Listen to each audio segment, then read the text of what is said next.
Assalamualaikum warahmatullahi wabarakatuh. Perkenalkan, nama saya Nur Azizah, NIM 1420580. Pada kesempatan kali ini, saya akan menjelaskan mengenai arsitektur, yaitunya pada pelajaran basis data terdistribusi. Baiklah, kita akan mulai saja presentasinya.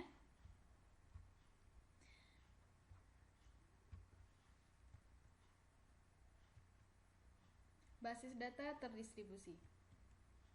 Mengenai arsitektur, pada arsitektur ini kita akan membahas beberapa poin, mulai dari definisi arsitektur sampai dengan multi DBS arsitektur. Baiklah, kita mulai pada poin yang pertama, yang ininya definisi arsitektur.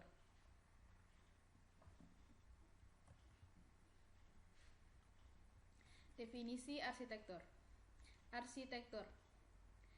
Struktur artinya komponen-komponen apa yang ada dalam suatu sistem dan fungsi masing-masing komponen tersebut, serta bagaimana interrelasi dan interaksi antar komponen dalam sistem tersebut. Yang kedua, arsitektur sistem software.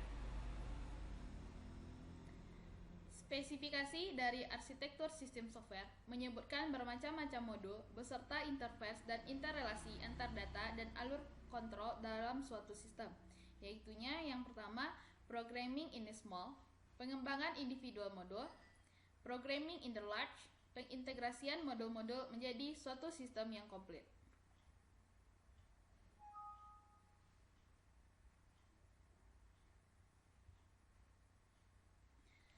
Baiklah, kita akan membahas yang kedua mengenai reference arsitektur.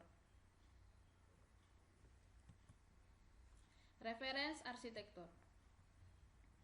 Struktur ideal atau standar segala bentuk sistem mengacu atau merupakan turunan dari reference arsitektur ini. Untuk menciptakan reference arsitektur ini diperlukan standarisasi. Contohnya yaitu ISO atau OSI model yang merupakan reference arsitektur dari Wide Area Computer Network. Baiklah, kita akan membahas poin yang ketiga. Standarisasi DBMS. Reference model atau arsitektur sistem dapat dinyatakan berdasarkan 3 pendekatan yang berbeda. Yang pertama, berdasarkan komponen, yang kedua, berdasarkan fungsi, dan yang ketiga, berdasarkan data. Bisa dilihat pengertiannya di sini. Yang berdasarkan komponen yaitu interrelasi antar komponen yang masing-masing mempunyai fungsi yang berbeda-beda.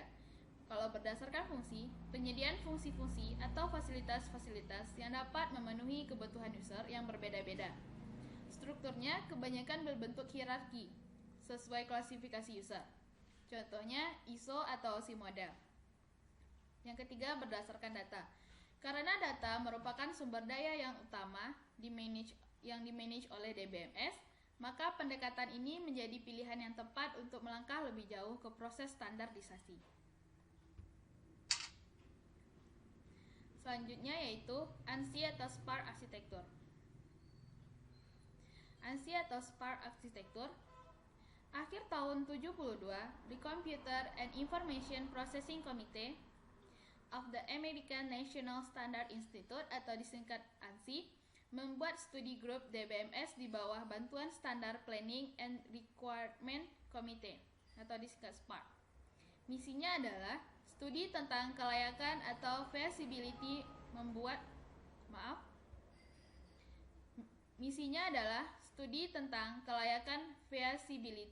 membuat suatu standar di DBMS dan aspek apa yang memungkinkan untuk distandarisasikan. Ini adalah ANSI atau SPARC arsitektur. Bisa dilihat sendiri di sini user, di sini eksternal skema, konseptual skema, dan internal skema. Ini komputer atau usernya tadi, external view kalau di sininya, conceptual view, dan internal view. Baiklah, selanjutnya conceptual schema. Conceptual schema bisa dilihat ini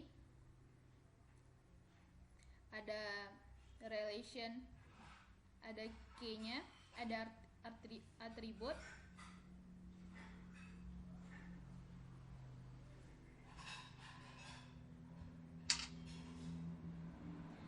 Selanjutnya kita membahas tentang internal skema.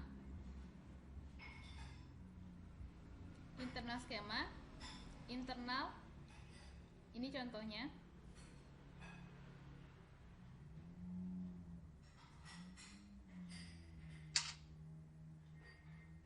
Selanjutnya external skema. Contoh 1, create a budget view from the project relation. Kita create view budget, pname but select pname budget from project. Contoh 2, create a payroll view from relation MP and title salary. Create view payroll.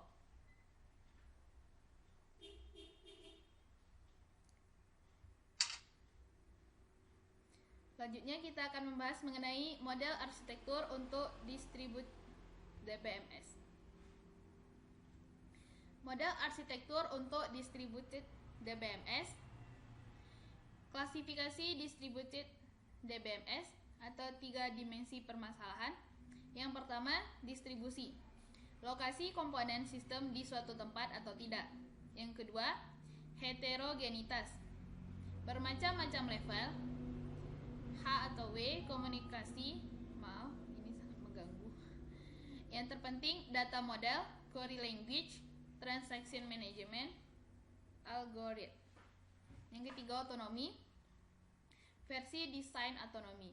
Masing-masing DBMS bebas menggunakan model data dan manajemen transaksi yang disukai. Yang keduanya, versi communication autonomy, yaitunya masing-masing DBMS menentukan apa dan bagaimana cara berkomunikasi dengan DBMS lain. Yang ketiga,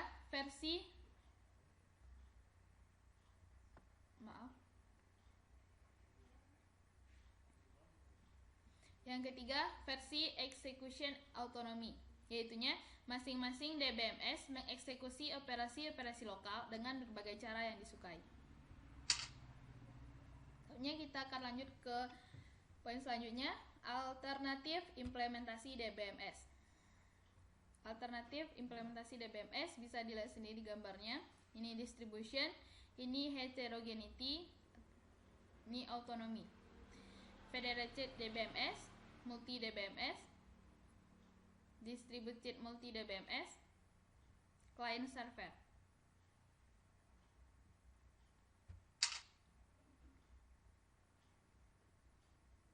Selanjutnya, distributed database reference architecture. Distributed database reference architecture data organizational view. Yang pertama, list, yaitunya local internal schema. Physical data organization pada setiap site mungkin berbeda. Untuk itu, pada masing-masing site dibutuhkan individual internal schema. Selanjutnya, LCS atau local conceptual schema. Karena data pada distributed database biasanya terfragmentasi atau terduplikasi, maka organisasi data secara logis pun dibutuhkan di setiap site. Yang ketiga, GCS, yaitunya Global Conceptual Schema, struktur logis data yang ada pada semua site. Yang keempat, mendukung data independensi atau ekstensi ANSI atau SPARC, transparansi replikasi data dan transparansi network. Yang kelima, local database management diintegrasikan dalam global DBMS. Bisa dilihat pada gambar berikut. Ini IS1, IS2, ISN. Ini GCS, yaitunya tadi Global Conceptual Schema. Ini LCS, Local Conceptual Schema, LCS1, LCS2 sampai LCSN. Yang ini Local Internal Schema.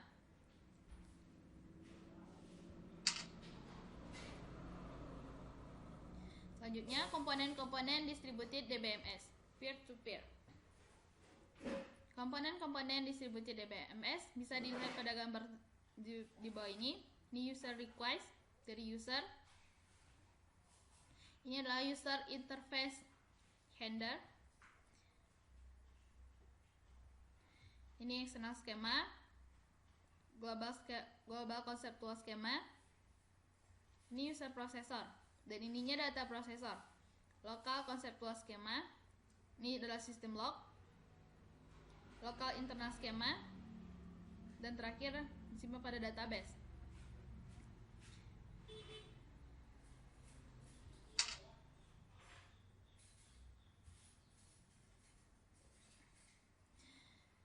Komponen-komponen distributed DBMS, ini adalah penjelasan dari gambar yang pertama tadi. User processor. Yang pertamanya user interface handle, menerjemahkan perintah user dan menampilkan data ke user. Yang semantic data controller, cek terhadap user query, dapat diproses atau tidak. Yang ketiga, global query optimizer and decomposer, strategi eksekusi dengan cost yang minimal, penerjemahan global query ke local query. Yang keempat, distributed execution atau transaction monitor, koordinasi eksekusi yang terdistribusi. Physical data organization pada setiap site mungkin berbeda. Untuk itu, pada masing-masing site dibutuhkan individual internal schema. Yang kedua, yang tebas tentang data processor. Local query optimizer, yang ini bertugas sebagai access path selector. Yang local recovery manager, menjaga konsistensi database lokal ketika terjadi kegagalan. Yang ketiga, runtime support processor, interface ke OS dan terdapat database buffer atau cache manager yang memaintain main memory buffer dan akses data. Selanjutnya pembahasan terakhir mengenai multi DBS arsitektur.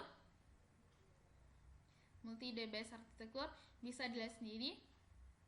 Ada GUI, grafik,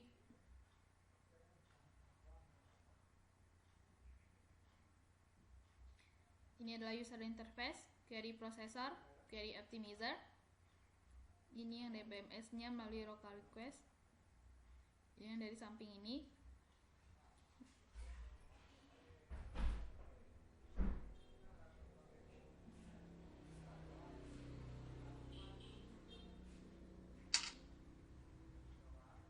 Baiklah, pada kesempatan kali ini mungkin hanya segitu presentasi dari saya. Saya mohon maaf sebesar-besarnya jika terjadi kesalahan, dan karena saya baru belajar. Terima kasih atas perhatiannya.